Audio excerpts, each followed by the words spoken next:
We're here in Kennewick at CorkWest. Adam, why don't you tell us about yourself, tell us about this company. Well, CorkWest started here a year ago, August. There was a Portuguese manufacturing company that came here in 2005, put all the equipment in, put all the infrastructure in, and ran out of money and basically left. So the Port of Kennewick approached Alan Gannan, the owner of the company, at the Unified Symposium a couple of years ago, and offered him the opportunity. He has a cork company also in New England. He owns the two regional cork companies in the nation outside of Napa. One's in Connecticut, one's here in Kennewick. So he offered him the opportunity to come in, take over this equipment, move into this space, and start manufacturing cork. So I had a job as a winemaker in Walla Walla for Chateau Verlat Winery, and basically met Alan and was offered a position to come here and run this company. Go find a cork supplier, go find a source, and I basically graded the cork company that we use to buy our raw material based on their excellent results for TCA. They steam clean the cork with an ethanol solution that's very effective at removing volatile compounds like TCA from cork and not inhibiting the flavor of the wine with the cork at all. So we ran through a battery of testing with them. All the testing checked out. So we basically began bringing in cork from Portugal from one source, from two forests. They're one of two companies in the world with forest traceability from the beginning of the process to the end of the process. They're not buying cork on the wholesale market, which is the other really important factor to me. So we started bringing cork in, and then basically added a fire branding machine, which you saw, in the humidification chamber because it's so darn dry in eastern Washington. So we need to keep the cork humidified and ready to go, and basically began producing. How many corks are you going through, say, on an annual basis? I know you guys just been going for a year, but what roughly are you doing? Well, this summer kind of gave us an idea of where we would be because we finally started to push capacity. We were running between 50 and 60,000 corks a day. So probably by the end of this year, we'll be at probably 4.5 million corks for the year. But our capacity just with this building alone is 20 million corks just with the equipment that we have. And this isn't that big of a building. Not at all. So tell us some of your customers.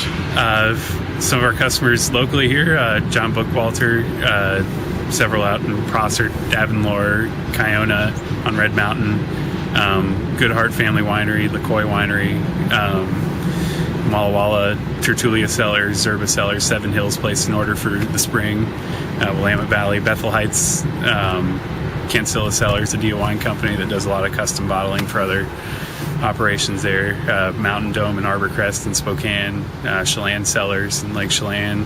We've got 30 or 40 Garage East wineries in Seattle, DiStefano Winery in Woodinville, Fall Lime Winery in Seattle, OS Winery in Seattle. So we're starting to gain traction. Barnard Griffin and Crosstown's doing a trial this year with our corks, and if all checks out with them, we'll be supplying them cork next year. So somebody like St. Michel or Columbia Crest or one of the other larger companies came to you and said, hey, we want to do this. I mean, what would you do? We would find a way to do it. And we've got supply chains for equipment in Portugal. We could get delivery of new equipment in a month. So we could, a contract with St. Michel or Columbia Crest would take a couple of years to establish anyway. So if we got the feeling that the contract was going to go through, we'd make sure we had enough equipment and space and everything to accommodate that. We've been in negotiations with Foster's Group in Napa also for our microgranule corks, and that would be a $5 million a year order once negotiations push through. So we're looking into increasing space and capacity anyway. I suppose that location is good here, right? Kind of right in the middle of Washington wine country, and you said you're the only cork manufacturer or producer basically outside of Napa Valley. Yes, sir. Yeah, our company and Alan's company in Connecticut are the only two regional cork companies that aren't based in Napa in the United States. Your background is kind of interesting, so why don't you tell me a little bit about it? Well, I went to college for opera singing and got the opportunity to do some singing in Italy and fell in love with, I lived in Lucca in the Chianti region in the middle of Tuscany. And when I wasn't singing, I had time to meet people that made wine and really loved it the way that they love music. And I kind of thought if I wasn't going to sing for a living anymore, I'd really like to get involved in the winemaking aspect. My wife got a job teaching voice at Whitman College, so and decided to change careers and hop into winemaking. So I talked to Stan Clark and got into the community college winemaking program in Walla Walla, and I worked for Long Shadows and Seven Hills and Beauty, and basically helped out whoever else needed help to learn what I could learn, and got a job with Chateau Relaw making wine and doing their sales and running their company. So gained a lot of great experience in a short amount of time. And now you produce corks. Correct. So you're probably the only opera singing winemaking cork producer in the world. That's true. I am. Maybe. Did you want to sing a little bit for us? No, singing today. Do you ever sing to the troops here?